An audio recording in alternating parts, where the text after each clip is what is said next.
I hope that you guys can maybe learn and enjoy while we're delivering the workshop and any other activities.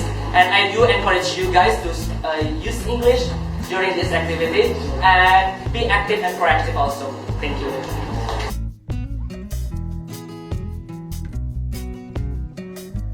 So, why not? Why don't we start from the very beginning, from senior high school? So what we need to start, we can start from the baby step.